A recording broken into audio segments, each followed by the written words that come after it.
And hello, welcome to Subversive Radio Podcast. And yes, of course, who else? It's me, Keith Giles, and I'm your host. Hey, thank you for listening. We took a little bit of a break. I had a little bit of vacation here because my oldest son, Dylan, graduated from high school about a little over a week ago from Orange County School of the Arts. And so we had family coming out to visit and had a great time. I took off work for about a week and a half, and we just had a great time with family and friends and relaxed.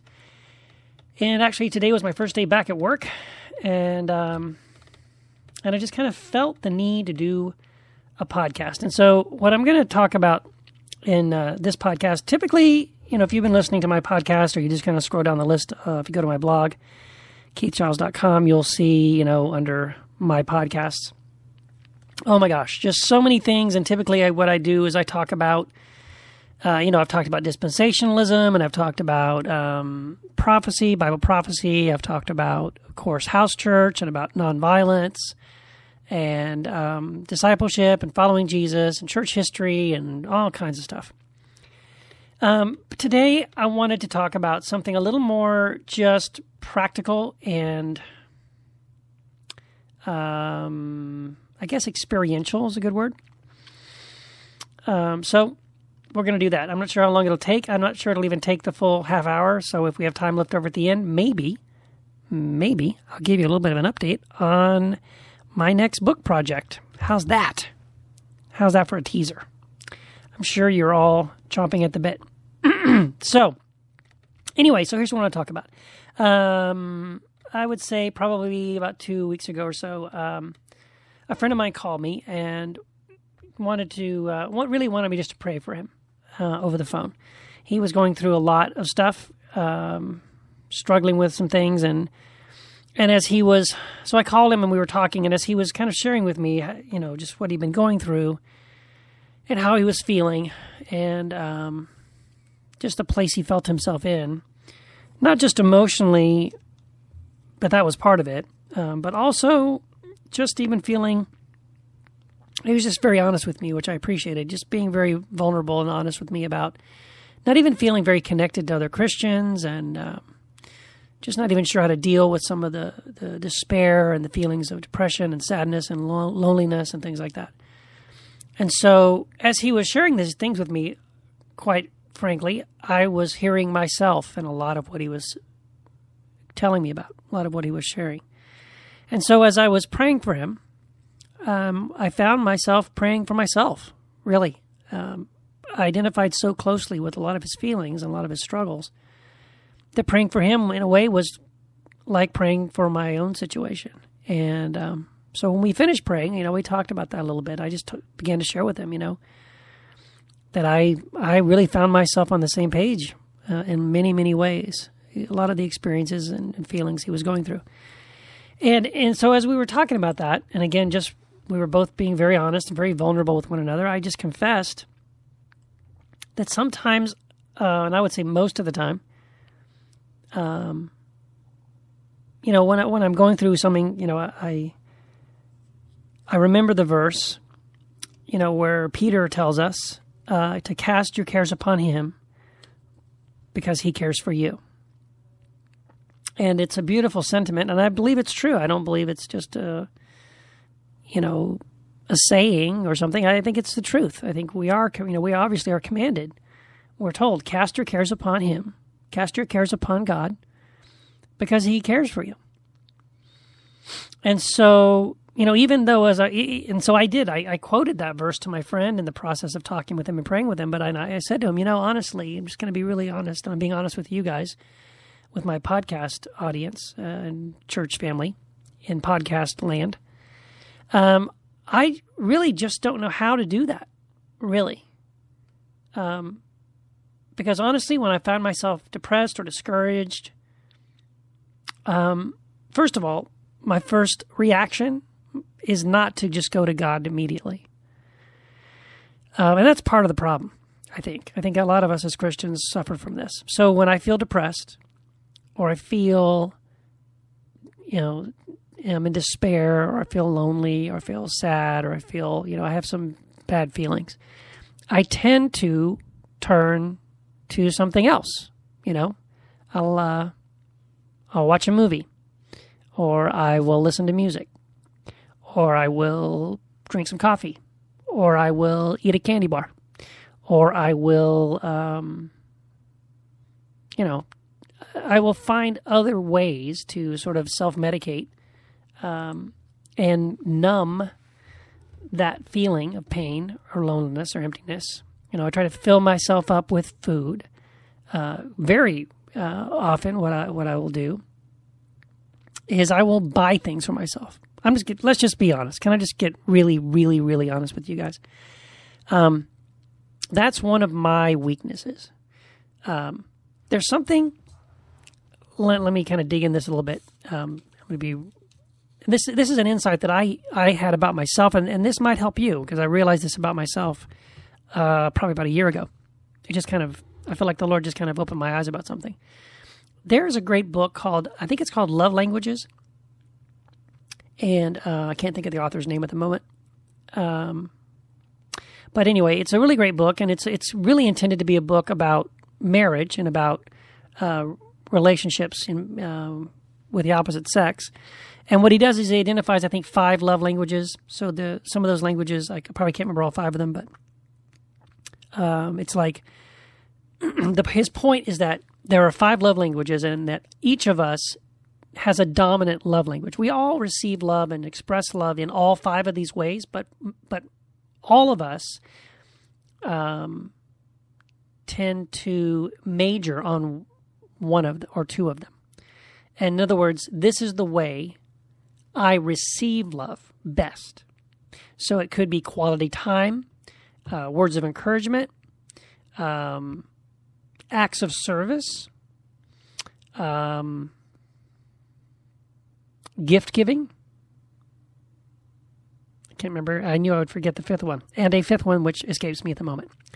And so his point in the book, I'm trying to summarize this quickly to move on to the point I want to make. So his point in the book is that a lot of marriages struggle because, let's say, the husband, his main way of receiving love, his love language, the way he receives love, the way he knows that he's loved by another person, is that person compliments him, let's say. So it's words of encouragement. So when someone says to him, "You're a great guy. You know what? I love you. You're awesome. You're great. Man, I love you. Man, you look really great today."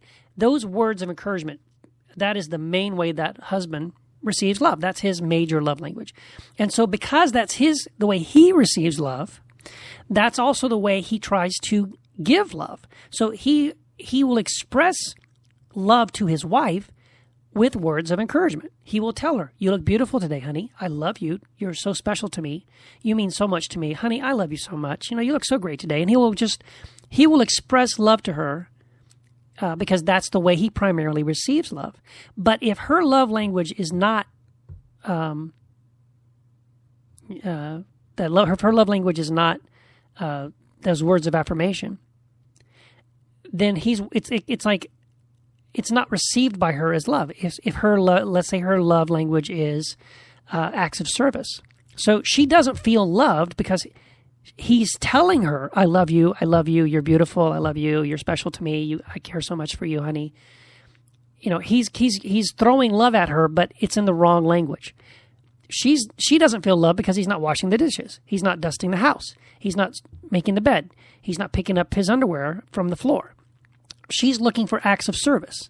Why don't you wash the car? Why don't you take it to get the oil changed? Why don't you, these are acts of service. And if he did those things, then she would feel loved. Does that make sense? And so these are the combinations, and typically most married couples don't share the same love language.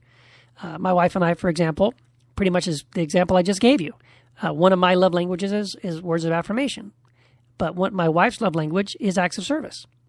And so when you realize that in your marriage, it's like, whew, you're kidding me. Wow, this whole time I've been screaming at my wife or my husband how I love them, but in a love language that they don't recognize.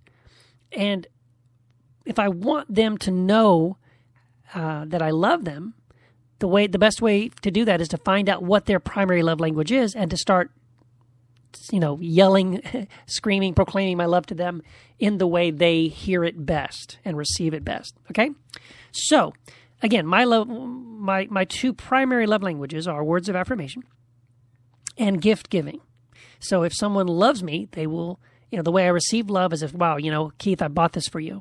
Or I saw this and I thought, I thought Keith would really like this and I want to give this to you.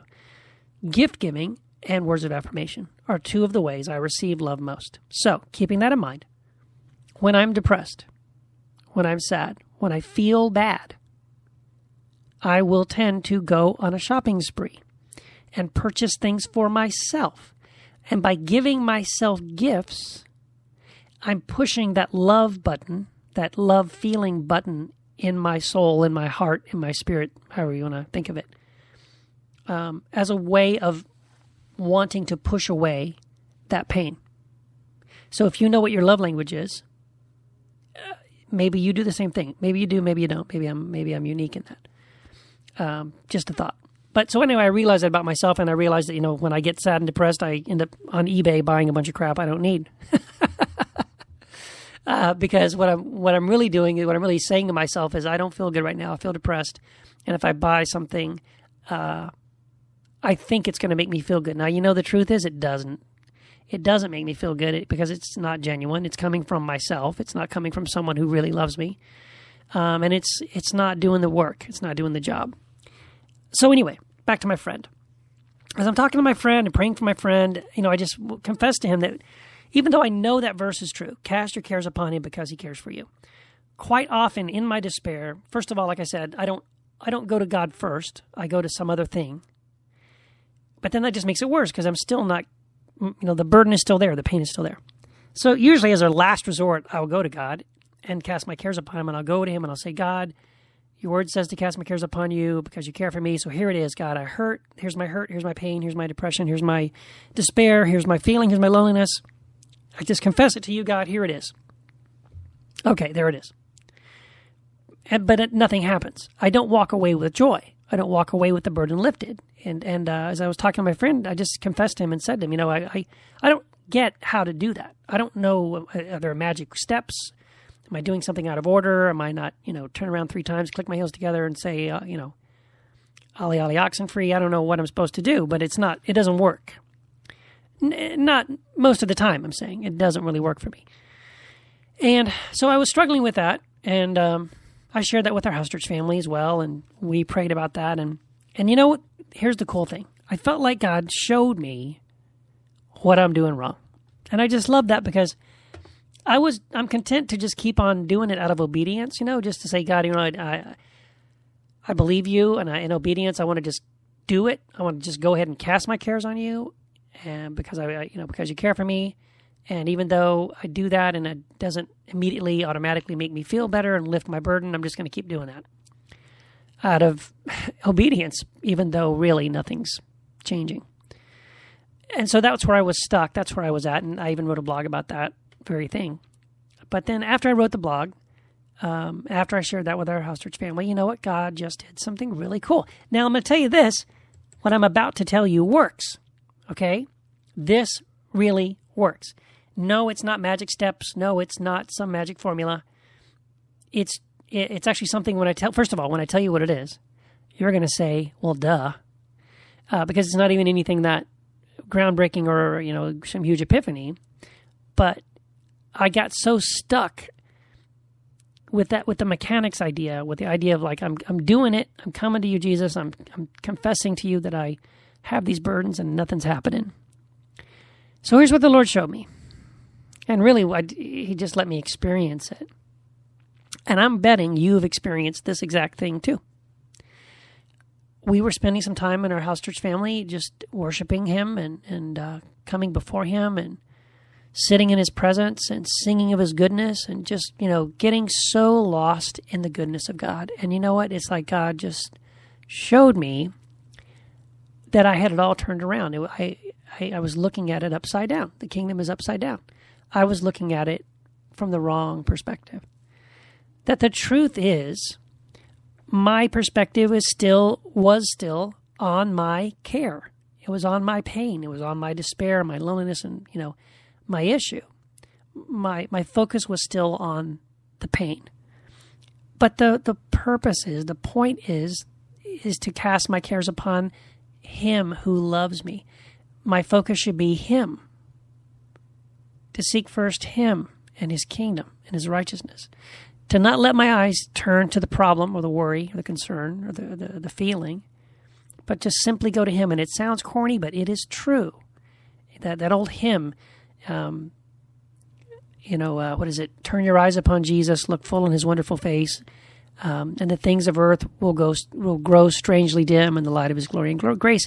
It's like when I came to Jesus, I simply just came to Him, not even to get anything. I didn't come to Him to get something. I just came to Him to worship Him. I came to Him because He's good. And the more I just focused on how good He was and how awesome He is and how just how sweet He is and how present He is, the more I just focused on that, it's like He just said, yeah, hey, let me take that off your shoulders. He just took it off. He just lifted it. I didn't even have to mention it. I didn't have to say, hey, God, I've got these. No. By just coming to Him and coming before Him in humility and worshiping Him and sitting at His feet and just reflecting on His goodness and His grace and His presence, you know what happened? He just reached over, He picked up those burdens, and they were gone. They were just gone. Now, if I stopped for a second and think about it, I could remind myself, oh yeah, I was concerned about that. This person said this about me. This hurt me. This situation is still going on. No, those things were still happening, but it didn't matter. I wasn't aware of it because those things weren't important. The only thing that mattered was the one who cared for me, that He loved me, and just getting so lost in how astounding it is that the Creator of the entire universe knows me and loves me and cares about me. That lifted it. That was a beautiful thing. That was a really cool thing. So anyway, I'm sharing that with you, my podcast friends and family.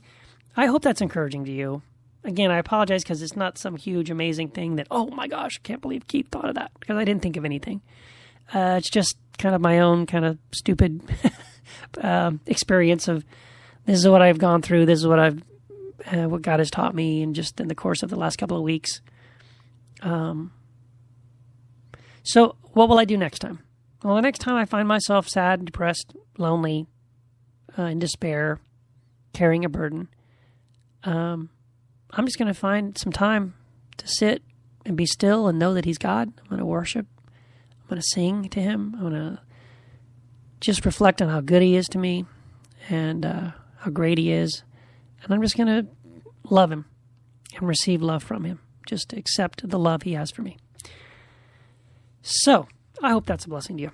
I guess I'll go on and give a plug as well. I've gotten to know this guy, Tim Timmons, through our Motel Church ministry. And he has a song called Cast Your Cares, which I think you can probably find on YouTube, and you can get his CD on Amazon or something like that. I'm sure online you can go find it. I think you can probably even go to timtimmons.com or something like that too. But that's a great song. That song has really blessed me as well. Because again, the focus of the song is just how good He is, how great He is. And He's bigger than everything. And standing next to Him makes everything else smaller. Our problems, our issues just kind of fade away. So anyway, I promised you guys if I finished early, I would tell you a little bit about my next book. I don't know if you care, but hey, I got 10 minutes to kill, and I'm going to tell you anyway. So I started off the beginning of this year pretty ambitiously with about 3 book projects in mind, and 2 or 3 ebooks as well that I wanted to publish. Here we are halfway through the year. Summer solstice was yesterday. We're halfway through the year, and I've written nothing, published nothing. So there you go. My plan to publish 6 books, 3 books, and 3 ebooks. So far, not on track.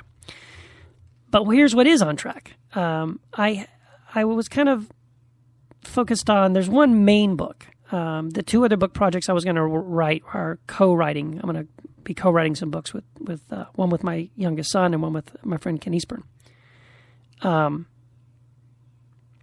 So the main book I wanted to write is about the covenant, about the new covenant. And so when I thought about the book, first of all, God just keeps reminding me of how important this book is. I've tried to put it down. I've tried to walk away. I've tried to just say, well, you never mind. This book doesn't need to be written. And he keeps reminding me over and over again, no, yes, this book does need to be written, and I do need to write this book. So I'm going to have to write the book. God's not going to let me off the hook until I write it. So I got to write this book. And he keeps reminding me why it's important. Because it keeps coming up to me mostly online. I keep running into situations and into people who are very, very confused about what our relationship should be to the Old Covenant Scriptures. I've talked about this here on the podcast a little bit on a couple of topics, but it's still true that, a lot of Christians are very confused. I have got this one book. It's only one book, and it's all the Word of God, and therefore all of it applies to me right here and now. But that isn't true. That isn't the case. And what we have actually is 66 books, and they're divided into two main things, which is one is the Old Covenant Scriptures and one is the New Covenant Scriptures.